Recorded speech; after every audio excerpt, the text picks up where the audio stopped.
चरणीर jar माटी सब पुलकित कांस मांस पोड़ी कल कल नादे पाद करे तार धौत कलार कोणार्क शिक्षा क्षेत्र ही महम्मदपुर ग्राम जीवन सार्थक होईछि वास्तव लभिए माटी रे जन्म शीत शीत समय पुलकर सारेगामा तोड़ी ओह्लई सारी 2024 स्वप्निलये माटी मलाटरे टिके आखि खोली देले काकर चिकमिक मनर मुकुता आकाशर नीलिमारे आखिर कविता एमिति एक स्वप्न पुलकर परिभाषा नहीं पिला माने अजस्रताई भाषण वार्षिक उत्सव उपस्थित समस्त को प्रीति भरा अभिनंदन। आपण मानकर महार्थ उपस्थिति वास्तव में ये माटी को प्राणवंत करिछि एवं मधुस्पंदित मध्य करिछि। वर्तमान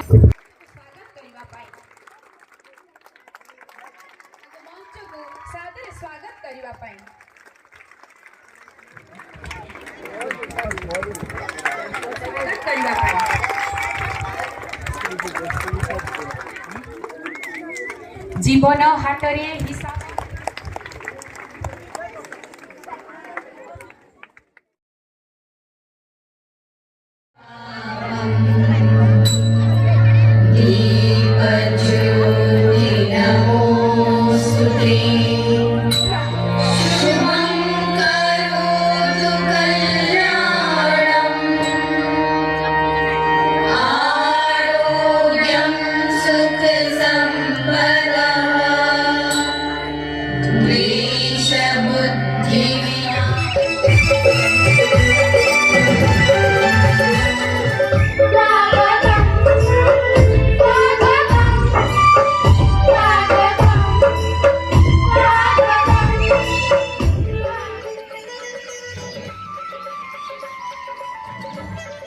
सर्वप्रथम ये पवित्र माटी को प्रणाम करुछु। भौगोलिक दृष्टिकोण एमती अवस्था चलिक आसवा भारी कष्ट होता समय स्रोत भितर से महान व्यक्ति मानकर शुभेच्छा आज रास्ताघाटर सुविधा बनर महली फुटिकी बासीचु तत्पर समस्त आकर्षित होती। प्रिय प्रधान शिक्षक को से वार्षिक विवरणी पाठ करेंगे। आज वार्षिक उत्सव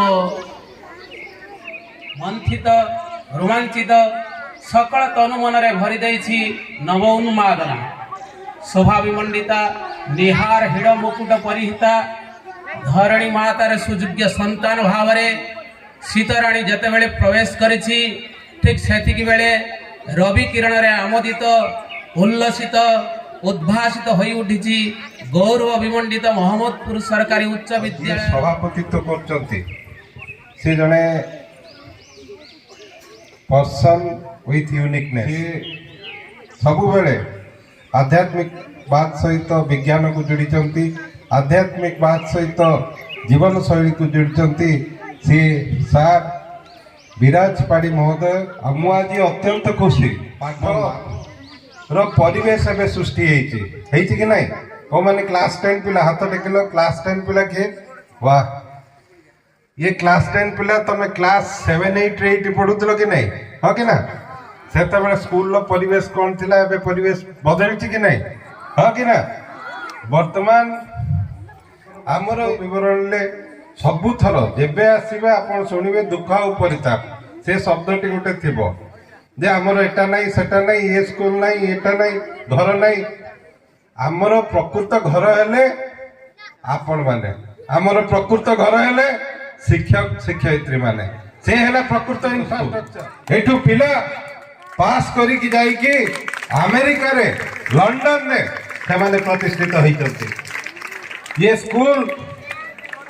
सब बेले तार ना रही कि गोटे ब्रांड ने मोहम्मदपुर स्कूल गोटे ब्रांड ने ये ब्रांड को जारी करने पई हेले ये ब्रांड को आगु नापी हेले जो अक्लांत परिश्रम दरकार शिक्षक शिक्षयित्री मानकर अक्लांत परिश्रम एवं पिला मानकर अक्लांत परिश्रम दरकार जो थे बापा माँ तांको सहयोग करेंगे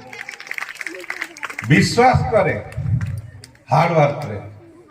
जोटी सफलता अच्छी ସେଇଠି ହାର୍ଡ ୱାର୍କ ଅଛି। ଅତିଥି ବୃନ୍ଦଙ୍କୁ ମୋର ନମସ୍କାର। ତା ଛଡ଼ା ମଞ୍ଚାସୀନ ହେଡ଼ମାଷ୍ଟରଙ୍କ ସହିତ ସରପଞ୍ଚ ବି ଅଛନ୍ତି, ଆମର PS ମେମ୍ବର ଅଛନ୍ତି, ସମସ୍ତଙ୍କୁ ମୋ ନମସ୍କାର। ଆଉ ବିଶେଷ କରି ଏ କୁନି କୁନି ଛୁଆମାନଙ୍କୁ ମୁଁ ହାର୍ଦ୍ଦିକ ଅଭିନନ୍ଦନ ସାଧୁବାଦ ଜଣାଉଛି। ସେମାନେ ଧୀରସ୍ଥିର ଭାବରେ ଏଠି ବସିଛନ୍ତି ଏବଂ ସବୁ କିଛି ଶୁଣୁଛନ୍ତି। ମୁଁ ଭାଷଣ